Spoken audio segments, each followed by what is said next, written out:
Okay. Good. So good morning, everyone. How we doing? Awesome? Yeah, how was opening ceremonies? Yeah, it was awesome, right? So we saw a lot of folks. I'm not even sure if you noticed. Steve had like a special appearance. He didn't even know he was going to be on the big screen down there. But this is my first MINECON. My name is Gabe Young. I'll be the moderator for today for this eSports panel.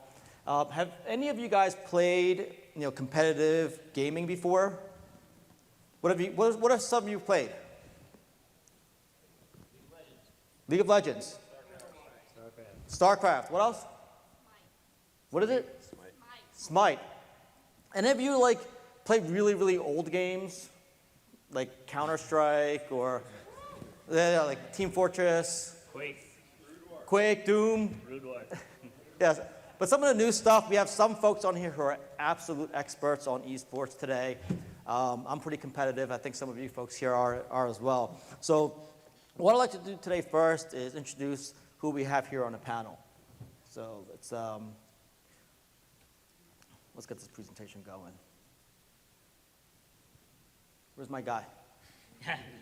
Where's my screen? It's gone.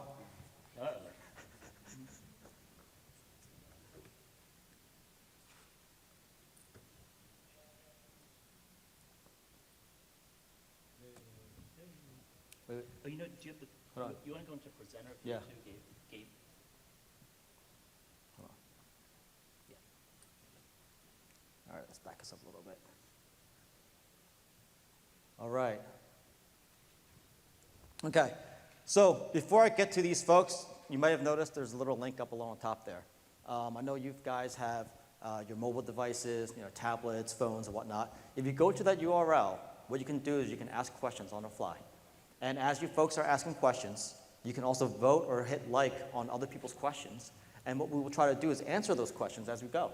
So if we're talking about something great, rather than having to raise your hand and wait for us to figure out that your hand's up, what I will be doing is I'll be paying attention to what's on my screen that you can't see.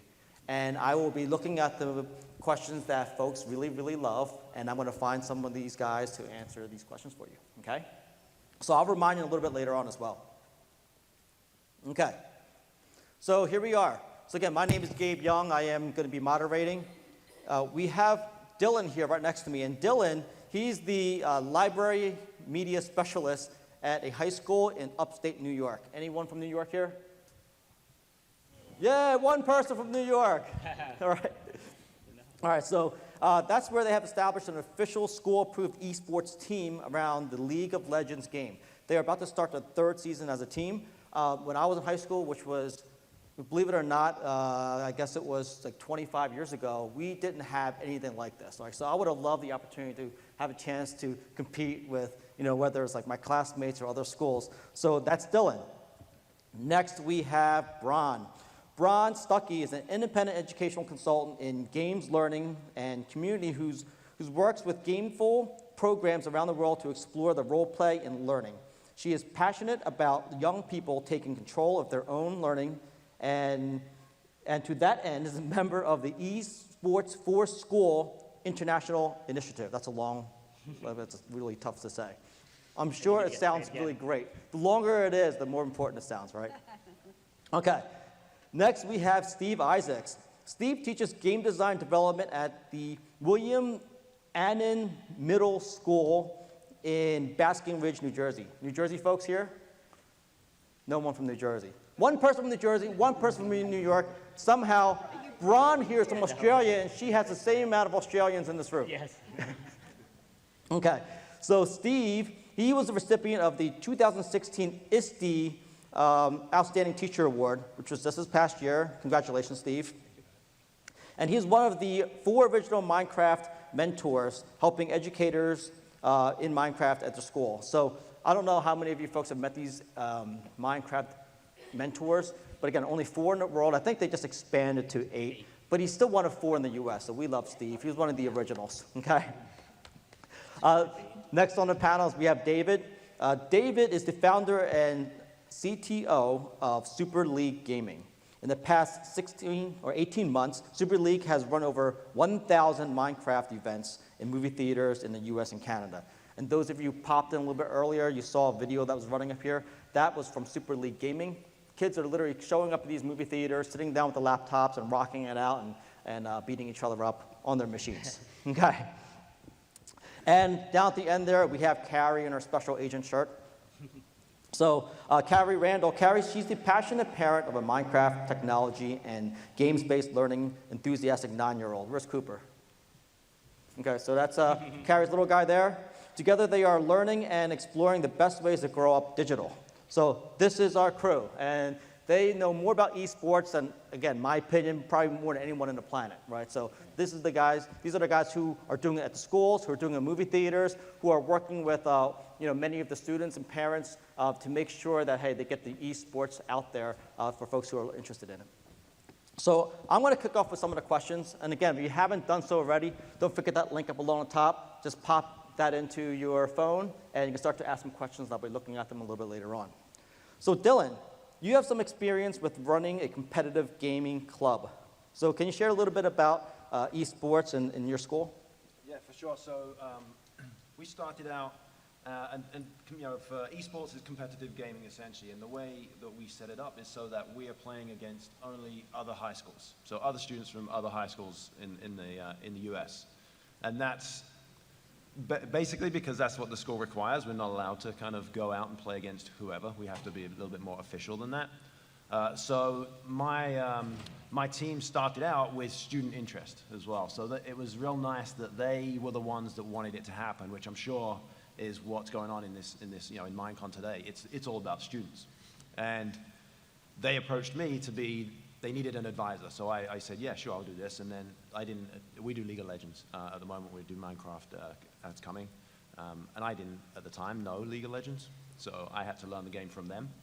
And then get them as part of the team. So we built that, went through the official steps, made it so that we had an official club. And from that point on, it's built and grown, and we're now, like we said, we're in the 3rd season, about to begin, getting ready to go. For those of you that are not sure exactly the format of how that works, we have a 5-man team, and each week we play a game, and that lasts for 9 weeks. So it's almost like an official athletics club. And we have been building to legitimize ourselves a little bit and become recognized. So we have, we have to follow the code of the school for all the athletic teams. It's the same thing. So we practice during the week. We have one day generally where we will practice together in the school, after school, and then on Saturday is the main game day. And that's the format, that's the way we set things up for us. And that seems to work very well. So Dylan, you fell into this by accident, basically. Yeah. Right. But now you absolutely love it, and you're working on Minecraft next. How much do you know about Minecraft? I played it for a couple of years. I wouldn't call myself, let's see. I wouldn't say that I know as much as anybody that's younger than me. You're the in worst this whole person building, in right? this room, basically. Yeah, Okay. there we go. I can get on, and we ran a server at school. We use Minecraft EDU at school, so I know what's going on. But to be honest, I'm more the backroom guy than the upfront playing. You PvP me, then I'm losing. Yeah. So, Steve? Well, I was just going to add to that too, and I love the question because I also, as I use Minecraft in the classroom, I am not by any means the expert, which is where it's so powerful to bring the kids into that conversation. And in a case like this, where we're growing this esports idea for Minecraft in particular, who better to ask and to engage than the kids? In my class, kids are making mini games. I would love for one of them to become, one of the, games we could use competitively and such. But it's such a neat game for that reason, because I've learned I don't have to be, the expert by any means, and thank goodness for that. Yeah, Steve's an incredibly humble guy. You wouldn't know it by his shirt. But Steve is, he knows that he teaches game design in a classroom, which is awesome. And he knows that he's going to learn the most by helping guide these students who are really the experts of the game that they're playing today, right? What's your experience been, Bron? My experience of Minecraft, I was involved in a server called Massively Minecraft, which was an out-of-school server, global server, for children around the world, aged between 4 and 16.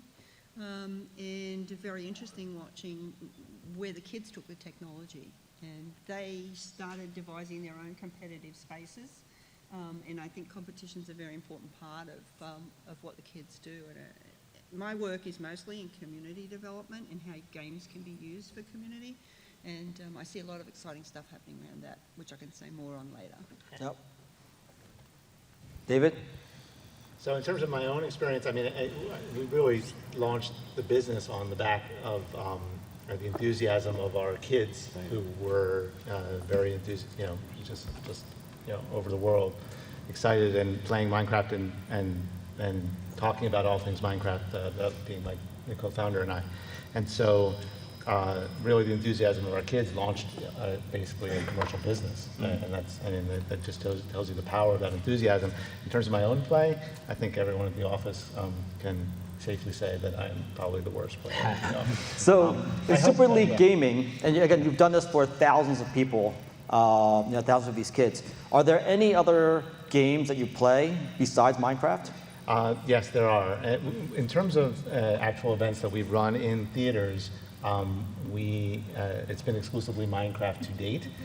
We do have relationships with a couple other game publishers, and we've gone down the road of testing, but we haven't launched yet. So I'm going to have to keep mum as to what our future plans are with respect to those so we'll games. we'll be waiting to hear. I will say, if you were astute enough in watching some of the video, you would have figured it out. Right. So why did you choose Minecraft? If that's the only one, it's the first one, you figured this is the one that we're going to build our business on. Right. And, to Dylan's point earlier, I thought that his mentioning of the structure, that 9-week session that he's running and being akin to a regular sport, really does sort of set the framework for what we're doing in theaters, in the sense that, Minecraft is extraordinarily flexible, but there are pitfalls to that as well. If you're going to create an ongoing competitive framework with Minecraft, I joke around in the office all the time about with great power comes great responsibility, and we are game makers here, and they need to be fair, and they need to have a competitive framework. And the points that are accumulated in the leaderboards, these kids are, and their parents, frankly, are paying attention and close attention to that. And so we have to be very careful about it when it comes to Minecraft. As in terms of how we selected Minecraft, really, we fell into it as founders because of our kids. Great. Right. And Carrie, we know you have a son who's absolutely in love with Minecraft, right? And I know you're doing something called Geek Schooling. I never heard of Geek Schooling. I'm not sure how many of you folks heard of it. Why don't you tell us a little bit about that? Where do I start? I have so much passion for my son's education, because as a geek myself, I didn't have that, as Gabe has mentioned, early on in life. And we have the opportunity now, especially with Minecraft, to start our digital kids early, to be in their space, to mentor them, to encourage them, and to provide activities like this. And we're just in a real struggle right now. We're in a bubble, whereas the schools are starting to change. We're dealing with some budget issues in some schools that don't have the ability to provide this. But I think as together, with a vision, as a team, as a community, we can get esports going across the country. We need to be supporting our digital kids, like sports are supported with extracurricular activities, theaters, the people who are budding actors in our schools, or musical, karate. We need something that's structured, organized, and encouraging and supporting our kids to grow up digital. Right, so as a very passionate parent of a child who's really interested in geeking it up, Yes. You feel that there's a lot more that we can do out there in public education, or other, there's more opportunities that we can give our kids, especially at home, Yes. to give them more. Yes. Right?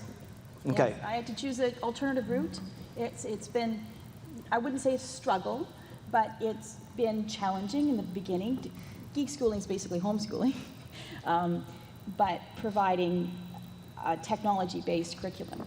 So you're following the regular curriculum and adhering to all the regulations of a structured education, but you're enhancing it with, my son is coding. He's getting better than me at Photoshop, which is a skill that starts early, and Super League gaming or school gaming, whatever we can do, is something that would really give them structure and basically harnessing and encouraging their talents, as you So- all have in this room. So Geek Schooling is homeschool using Minecraft.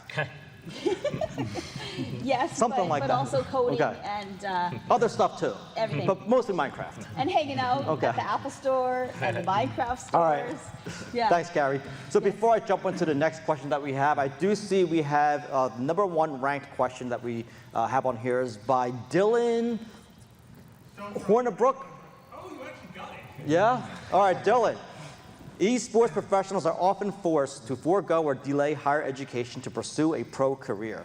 How do you advise parents to approach their children who want to pursue a pro career? Steve wants to go first. Well, I like this one because if you've been, in the news lately, scholarships for esports are becoming headlines. So I think we have this opportunity to nurture it as part of that system.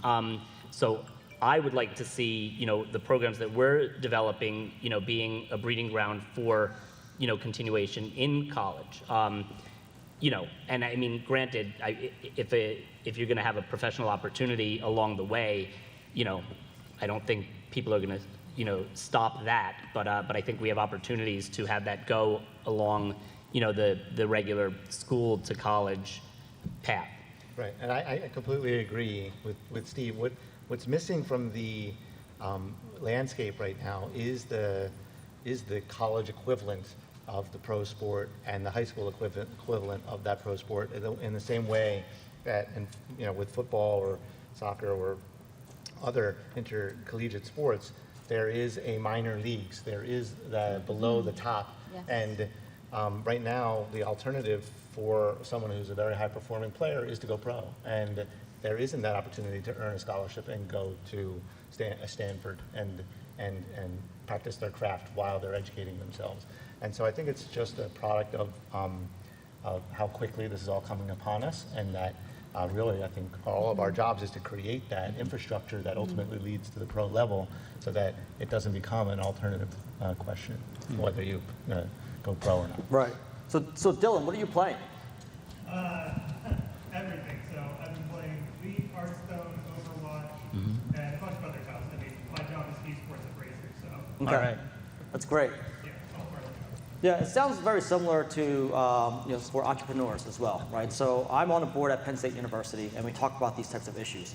We've had entrepreneurs, basically say, you know what? Can I take a sabbatical or a break just so I can pursue this other opportunity, which is right here in front of me? And many of these schools are saying, you know what? You can't. The school is the most important thing. But it's not true if you play football or hockey or something like that, right? So how do we get schools to take professional gaming, entrepreneurship, or some of these other things that many of these millennials and these kids coming up through these ranks want to do? Like, how do we allow them to pursue their dreams and give them the degree or education that they're looking for, and not be so, iron-fisted like we have been, in the past, right? So this is something that we're all dealing with, but that's a great question, Dylan. Actually, if I've talked to that a little bit, because that was part of the reason why we wanted to make things very official at our school, because we often get that kickback of, oh, it's just a game, it's just playing a game, and that's not it.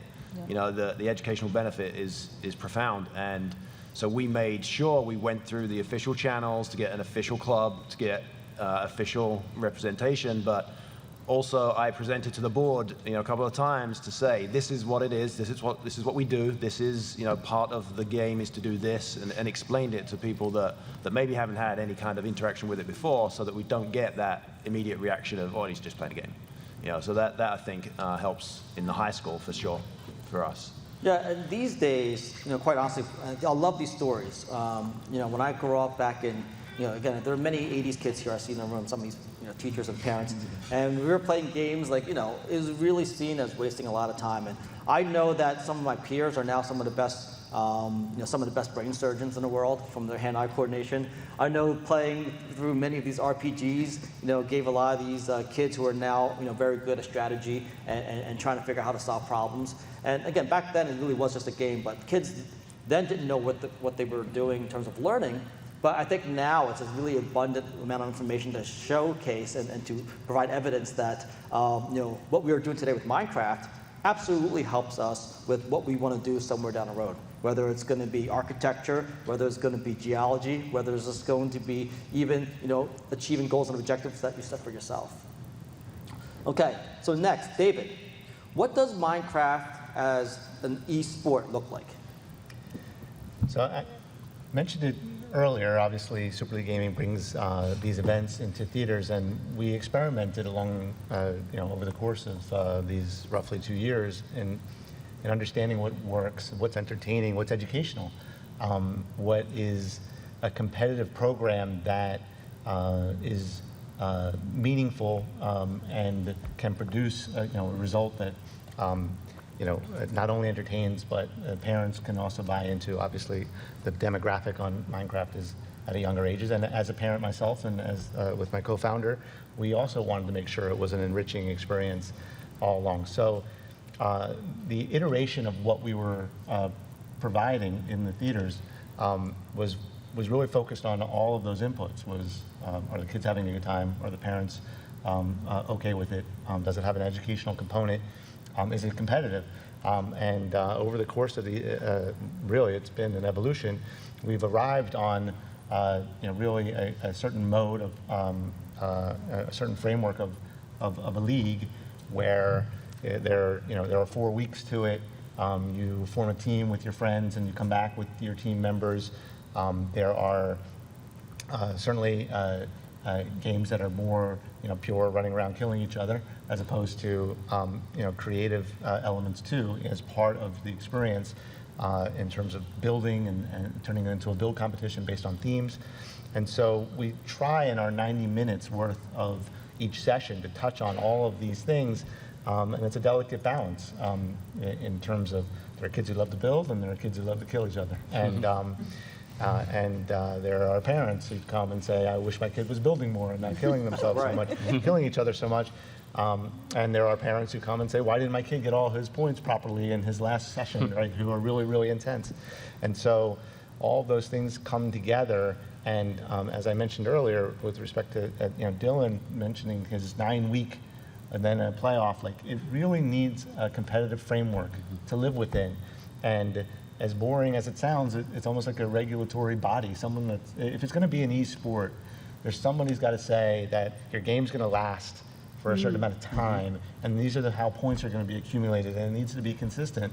Otherwise, it'll really start to be a mishmash of different things, and there's no real, even in our scenario, I'll uncover some of our challenges. For example, we push out the exact same code and package out to 130 locations throughout the country and in Canada, and they run the exact same game mode. So you'd think they're accumulating points and they can be compared in some super leaderboard, which is absolutely true and is what we're doing.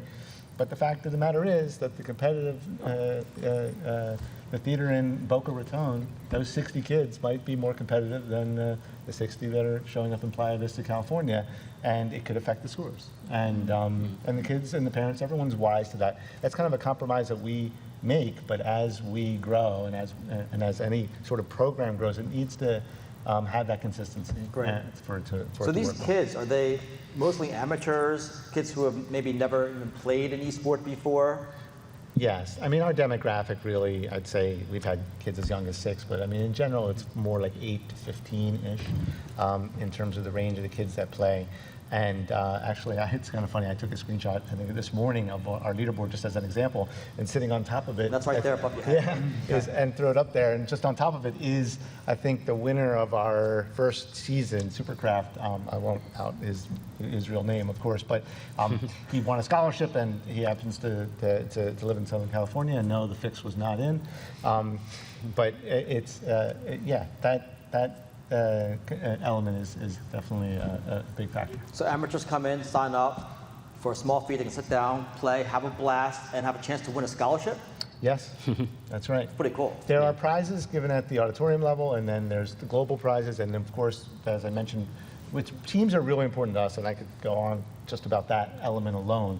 And again, it's been an evolution to get to there, but the idea that you can come and form a group with your friends, or we can place you on a group with 4 or 5 other kids, and you are basically going through the experience as a team, really brings home a lot of the conventional sports team elements of subjugating yourself for the betterment of the team and teamwork and communication and all those things. And it just also makes it more fun competitively. So your team earns a prize as well as you win a prize.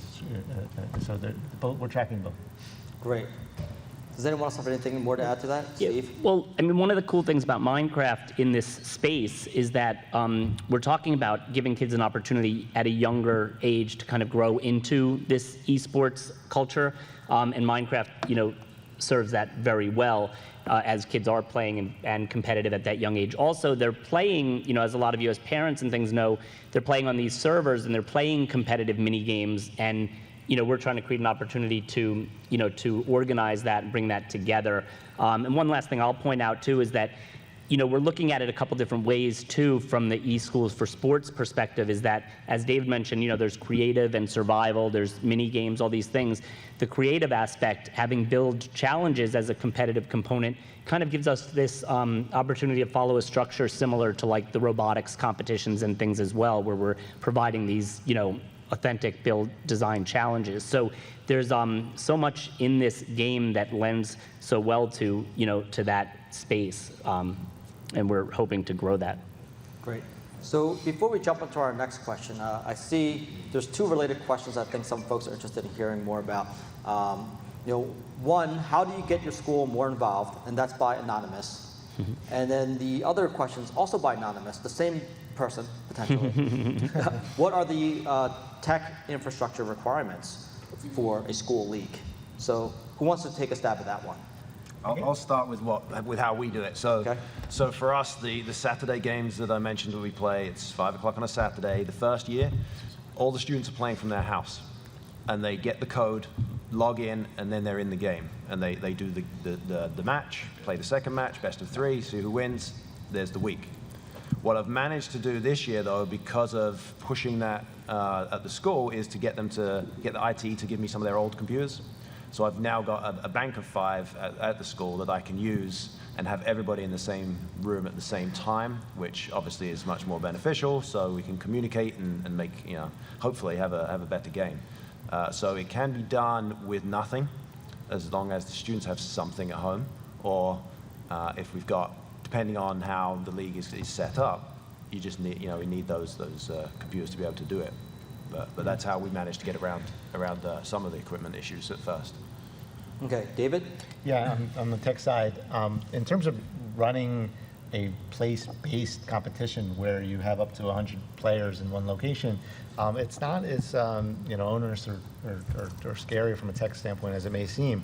We create a wireless network inside the auditoriums, and we have basically one appliance that's there and some networking equipment, and that's pretty much it. We communicate with that appliance with basically a 4G connection, so you don't even need to bring in high bandwidth.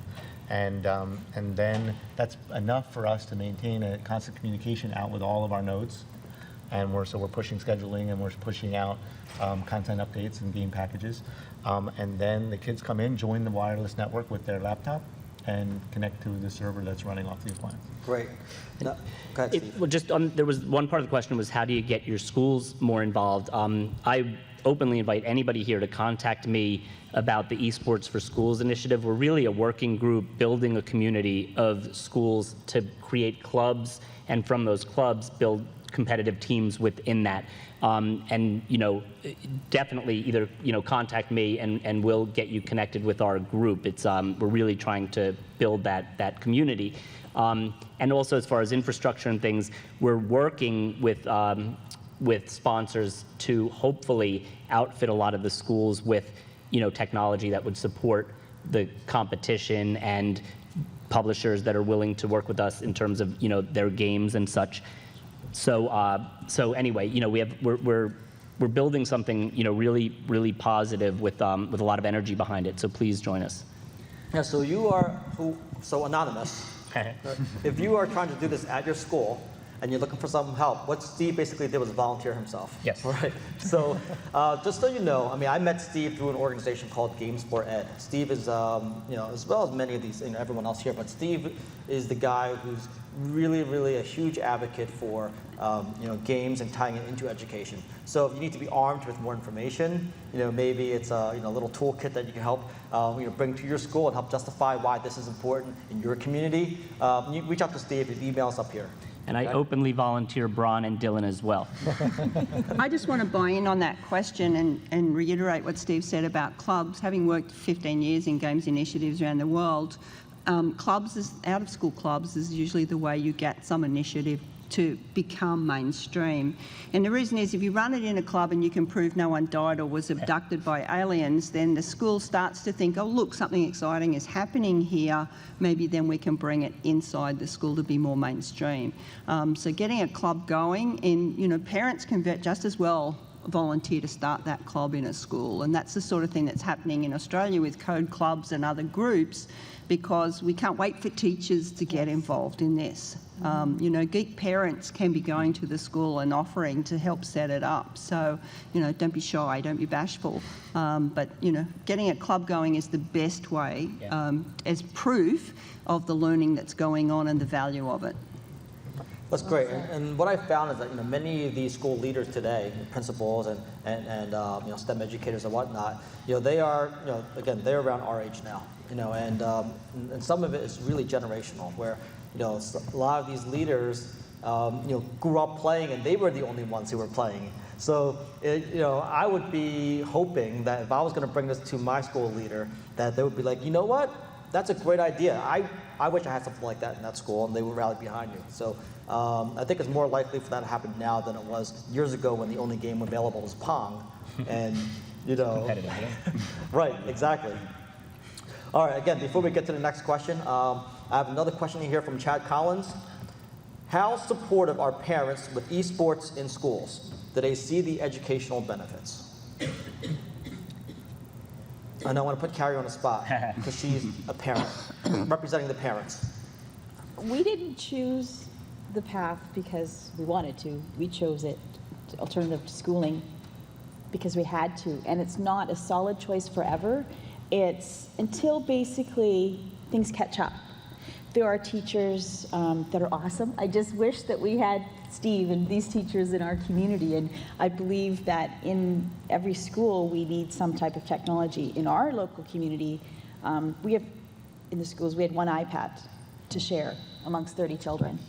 And that just was holding back. And we would have students that were coming to school. At home, they'd have a different life, and they have a technology-based life. Their parents are technology, and I see it really divided right now. Whereas the parents that can get their kids into private schools, their technology needs and interests are being supported. Then there's the public school system, and a lot of those children need it so much even more. And there's a lot of special needs children that just thrive in this community of Minecraft, and I just really see the needs being really nurtured by eSports. Great. Any other thoughts on parents and what your experience is? Yeah, for me, so I think the thing that helped me the most was being official and just totally explaining everything. Then, not just the parents, but everybody, even the teachers at the board meetings who don't know exactly what I'm doing, or the administrators in the other buildings that aren't involved with what we're doing, can see that it's an opportunity for their current students in the future. So I have never had a negative comment from a parent in the last 18 months. So I see that as, the reason is we did it the right way. Fabulous. And Minecraft is specifically unique here in that I have not come across a single parent who, once they learn about what Minecraft is and start to actually experience it, because that's something that is a revelation to them sometimes when they're coming into these events and they're like, I never knew what this was. And once they understand what it is, all resistance falls away. Right. How many of you are parents out there who didn't get it right away? Right? It was like a babysitting service for a little while. And you're like, okay, what is this really? And then you realize, wait a minute, there's much more than this, right? So, Steve? Yeah, can you show my slide for a second? Because it talks a little to this. So there are a couple pictures there of my classroom. Talking about parent support, I went right to the PTO. The first year I wanted to bring in Minecraft, I wasn't sure, purchasing in schools can be a challenge, so I went to the PTO and they supported us by purchasing the licenses for Minecraft. So that was a big initial win. A year later, because of some of the things we were doing in class and now with the gaming club outside, I reached out to the PTO for some large screen TVs to support what we were doing, and they were gracious enough to support that. And then this past year, if you see the furniture in the room, some of the Yogi-Bo furniture, that was the next thing I asked the PTO for. So I'm very fortunate. We have a very active PTO, but the fact that they consistently have supported these efforts in addition to all the other requests they get from teachers, I would have to say demonstrates that support. And I think they've been very excited to see the enthusiasm the kids have, about learning, in my case, in game design, and then trusting this, this gaming concept. And in our school now, too, in order to have an after-school club, it's kind of considered a pay-to-play model. So parents or kids that do sign up, there's a fee associated. So again, it's demonstration that the parents are supporting that.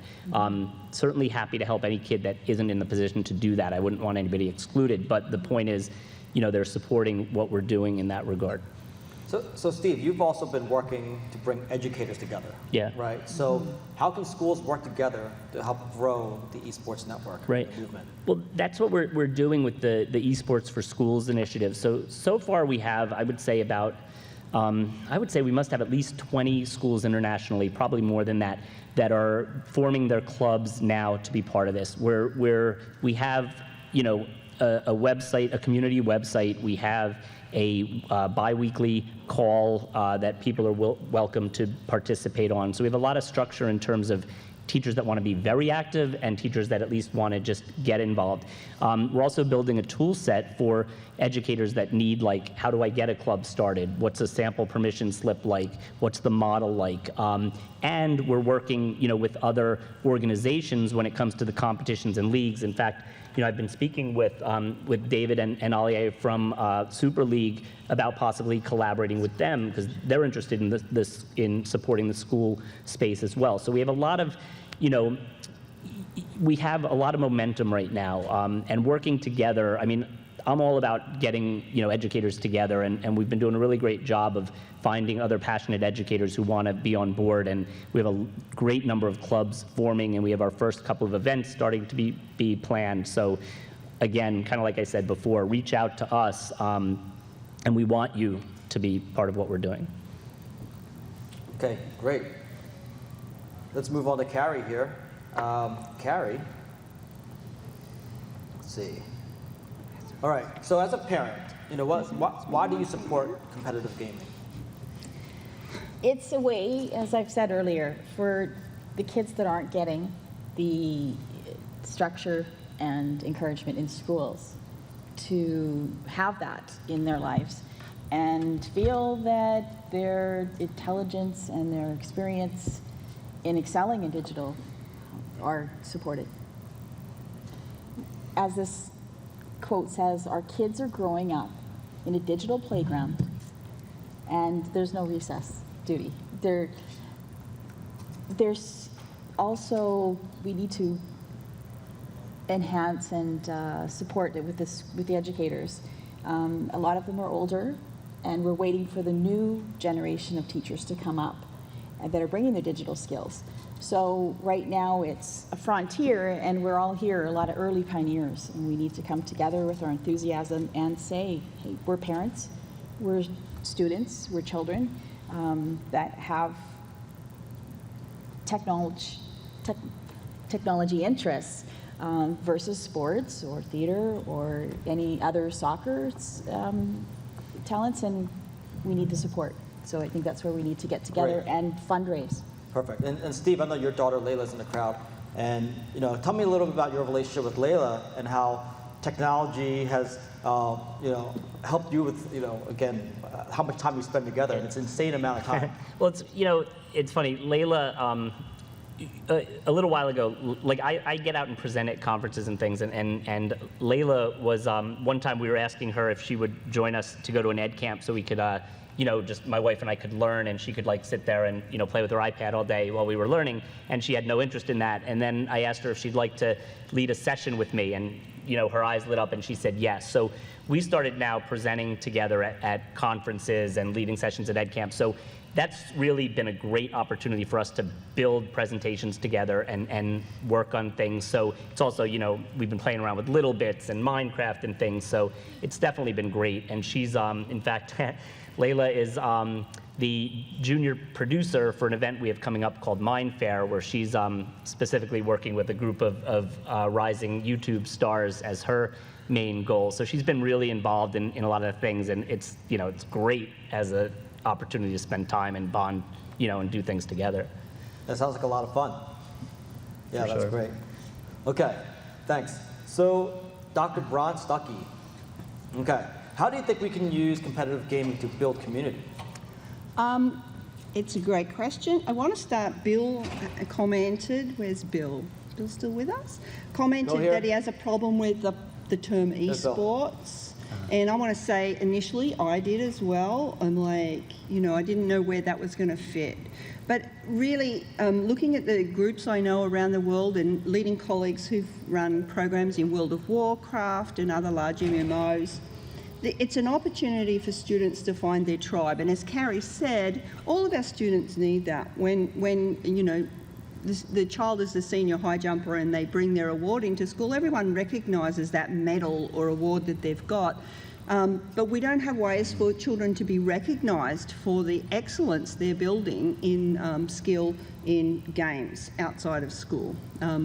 We're trying to break down the barriers to bring those games into school, but at least we can start recognising children and providing them with a space where they can be with their peers, where they can feel comfortable and feel happy. And I think the issue of well-being is a huge issue in schools these days. Children need to not feel left out, to feel ostracised. They need to feel worthy and valued. And eSports is an area that kids can be engaging in. So that's really an important place to start, kids finding their tribe. And a school providing an opportunity for every child. If you have a music group, as Kerry said, for the kids who are musically talented, then why not have a game group for those kids that is their bent? And some kids will discover that while they're in that space. So, Bill, yes, I did have a problem with it, but I've quickly come, Steve's convinced me, I've quickly come to overcome that sense that, is this a real sport?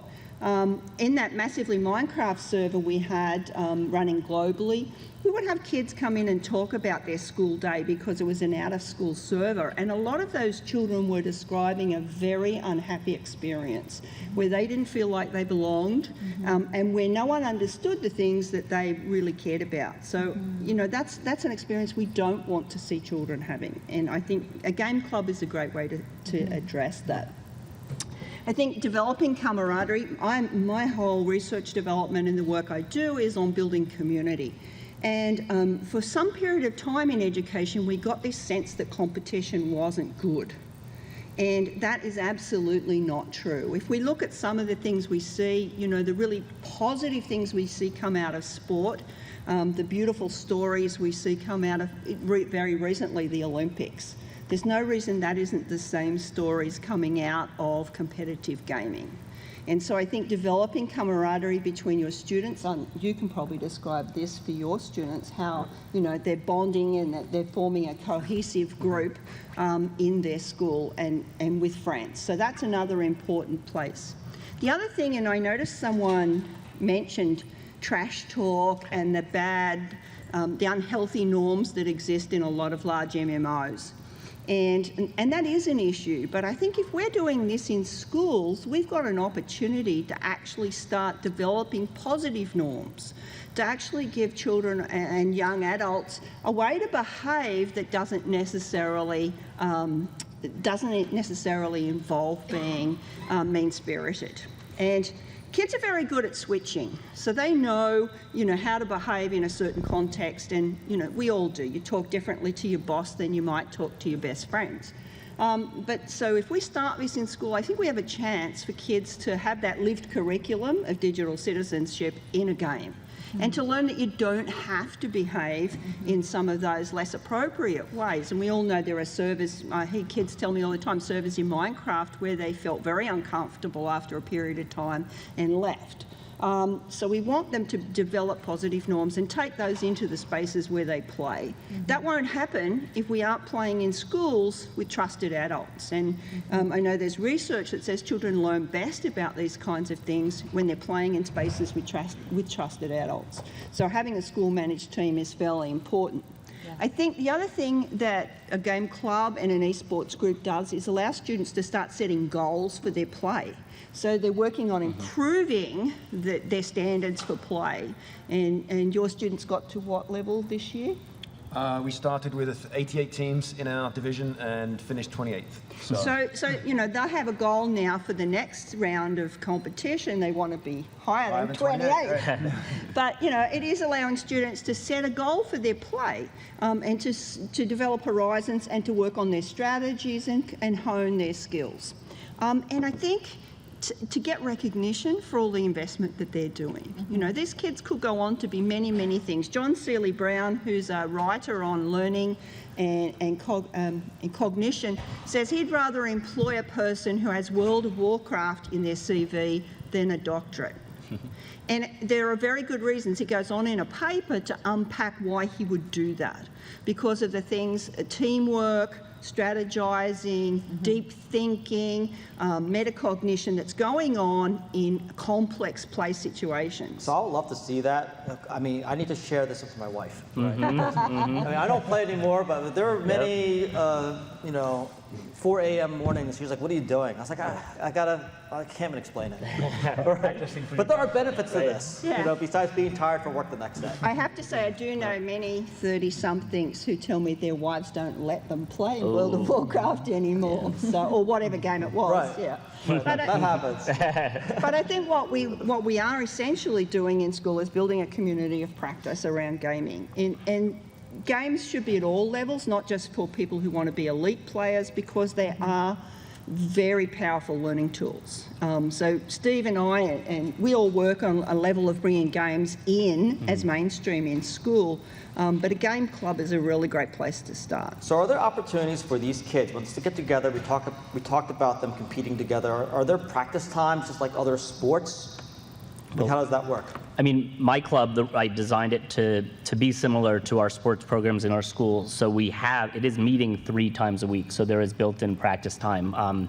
It actually follows the same schedule my daughter's cross-country practice does, you know. So absolutely, and I think it's important. And I think those are some of the things we're going to learn. I think it's a little bit funny because I don't know if Dylan has this experience. I know for me, you know, a lot of these kids have better strategy and skills than I do. So it also changes the dynamic of how do we coach these kids? And I think that's going to be an interesting question as we evolve. And of course, the kids can be involved in that.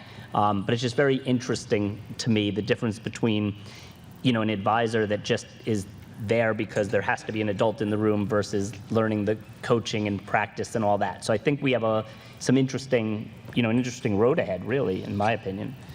I'll comment to that quickly as well, because with all this going on last year, some teachers were coming in and saying, "What is this? What is this?" I said, "Well, just come and sit down." So I got 5 teachers to sit down with me, and I taught them the game.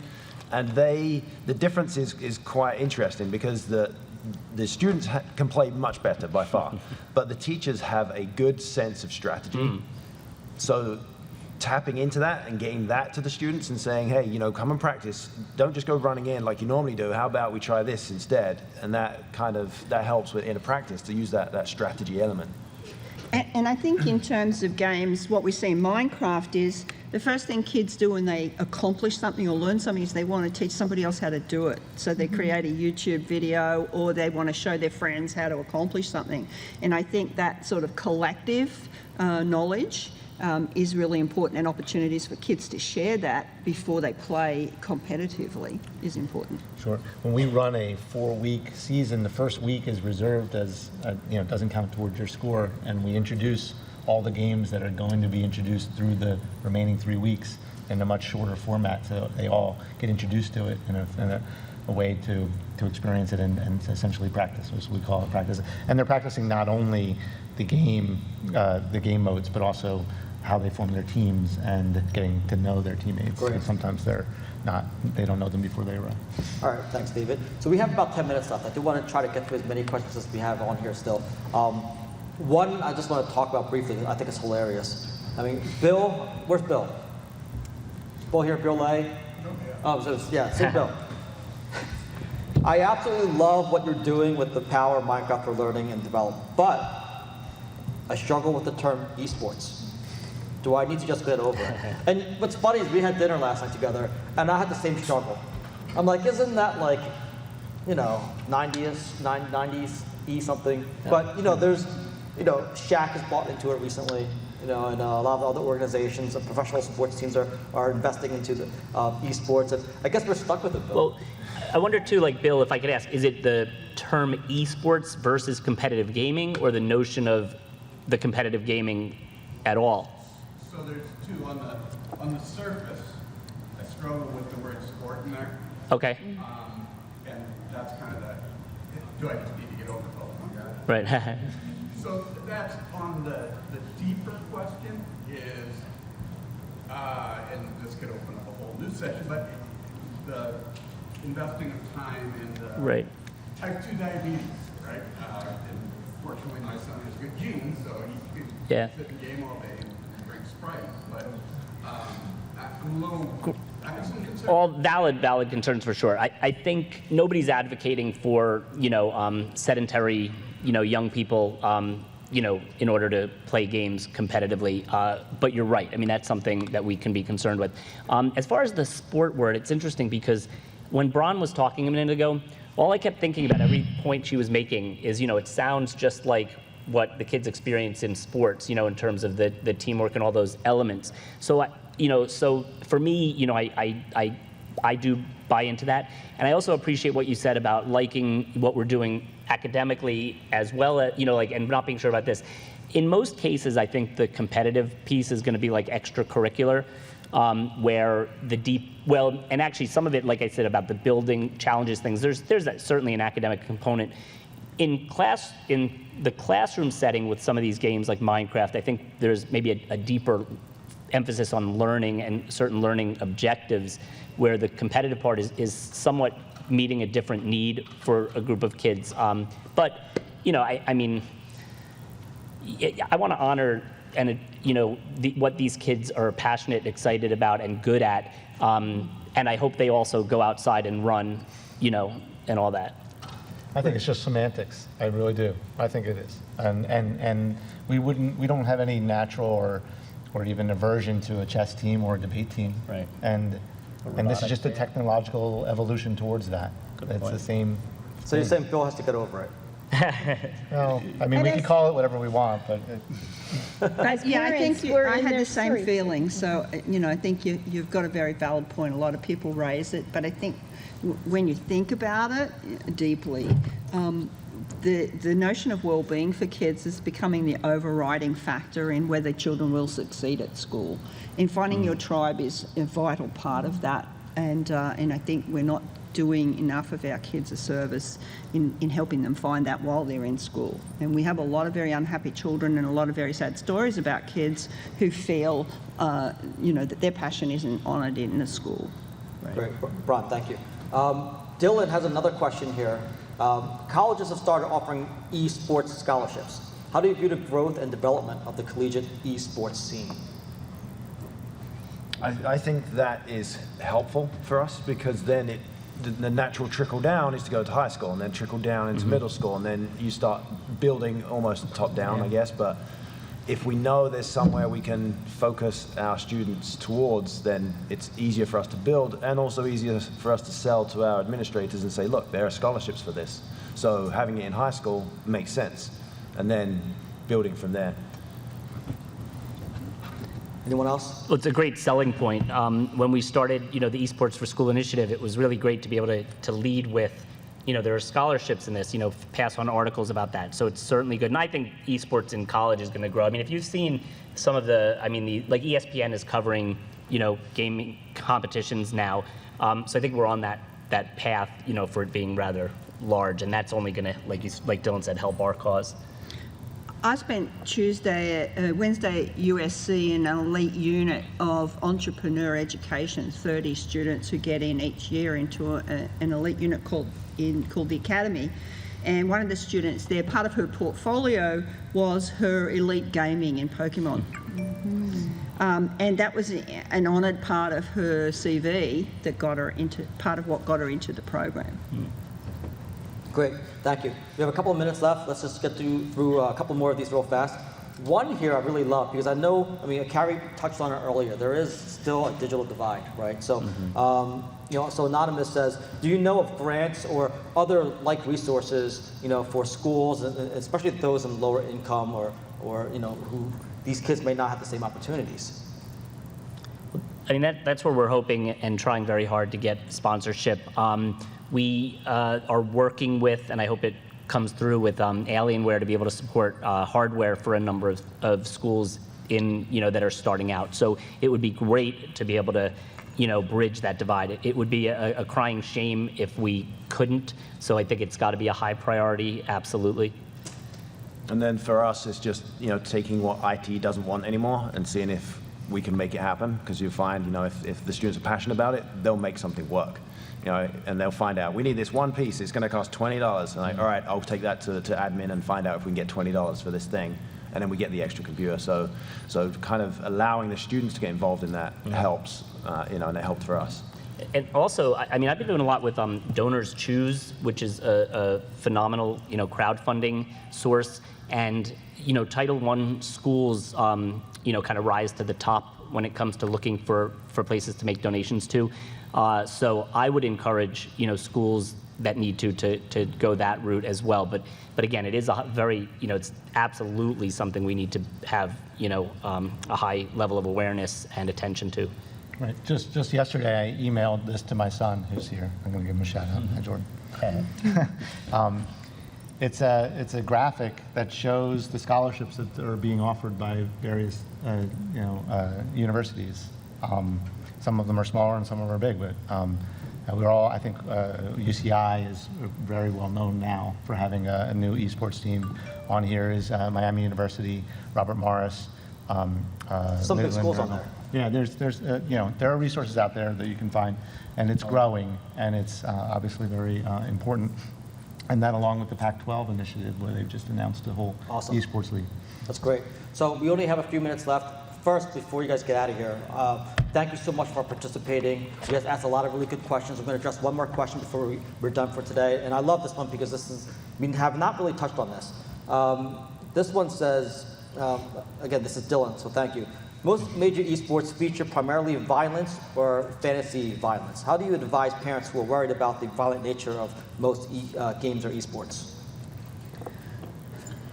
For me, the way we went about it, and I explained, we use League of Legends predominantly at the moment, but we focused on the educational elements. I did bring it up and said, yeah, you know, it's essentially you're trying to kill another character, which, you know, is part of the game. But we kind of focus more on the teamwork, the strategy, the benefits of that, to not play down the violence, because it's not, I wouldn't call it a violent game. And then just, and that worked as a way of explaining what was going on in that game and how that game worked. So. I think to bring it back to Minecraft, and I've worked with a lot of people in very religious groups who were tentative about Minecraft, but having watched their kids play, they weren't at all concerned with the violence, because the level of realism, at least in that game, separates, and the kids have a very good distance between real violence and the game violence. And a lot of research is showing that it's much less of a problem than people actually believe. A lot of correlations drawn, you know, when something heinous happens with a young man between 16 and 30 these days, the correlation is drawn to that person's play in massively multiplayer games or violent video games, and you know, and suggested causality, when a lot of the research is showing that's absolutely not the case. And I think pointing that out to parents is really important. You know, that most young people are able to separate the violence of a game and the violence of reality. It never really even dawned on me. I mean, I played in the era of Mortal Kombat and Street Fighter, and you know, some of those are pretty graphic. And as a parent now, I have a 9, a 7, a 6, and a 4-year-old. And like, I use terms like I see in like Marvel Puzzle Quest, like they're downed.